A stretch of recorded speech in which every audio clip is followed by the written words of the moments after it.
love it here, and we really came to commit to a community here, which we've done, and now we really don't want to leave.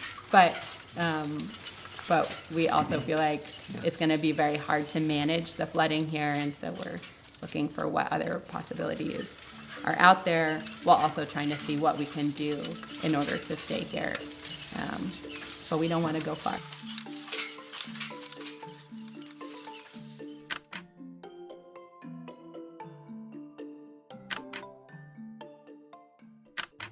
I'm Miriam, and yeah, I'm Mark. We run Full Circus Farm here in Pine Plains. When we came and looked at this place, Mark and I looked at each other and just like we're sort of gave each other that look like this could actually work longer term. And so we kind of knew pretty quickly that this was the one we wanted to pursue, and we got really lucky. The landowners that we've been working with here have been incredibly supportive, and we got that sense basically right away that they're very committed to having a farm here and, you know, helping make that happen.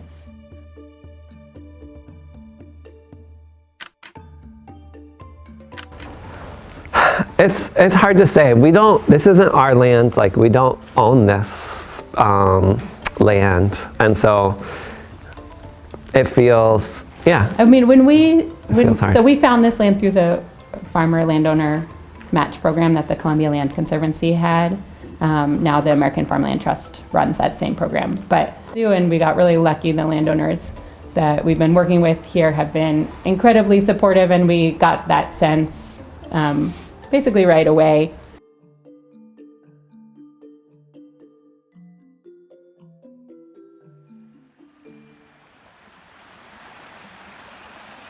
Climate change is here, like Already, yeah, like we're already seeing. And last year, I think, was particularly shocking. I mean, there was the flooding, obviously, but before the flooding, we had a freeze in May, like late in May, that killed.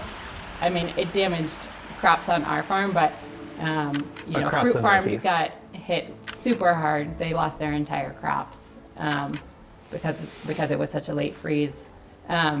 We had a drought in the spring, which is normally when it's like really, really wet. Like I had actually called the NRCS, the Natural Resource Conservation Service, in the spring saying like, hey, can you come out and work with us? Like, we need to figure out a better irrigation system. We need to like maybe put in a pond so we have a source of water, because like, you know, we're seeing drought in a way that we just haven't really seen. And then we got those crazy rains and had flooding, just a few months later in the summer when it's normally dry. Yeah. And then there was also the wildfire smoke that was like, we'd never experienced anything like that. So last year felt like, oh, climate change, like it's here.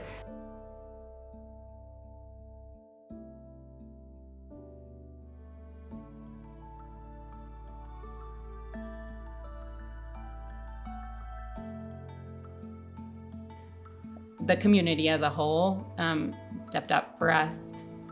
It was really, really, it was very moving.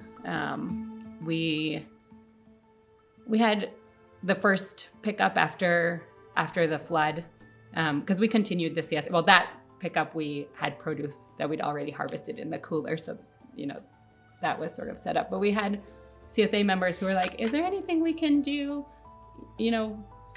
before pickup to help this first pickup run more smoothly?" And we were so overwhelmed. We were like, "Oh, we don't know. Just come. We're gonna muddle through it." Our CSA members came and helped us muck out our barn and put new gravel down and clean up debris. And the community as a whole helped us fundraise for the field that we'd lost. And fellow farmers said, come take this extra produce. You can use it for our CSA, or donated Foxtrot Farm gave us flowers to give out to our CSA. Like, people were so incredibly generous and supportive, and it felt like, oh, this is really what we've been doing all these years is like trying to make a community here, and it has happened. Farmers are really there for each other, and there's a lot of mutual aid that makes it feel like we're not alone on our little farms, like we're in it together.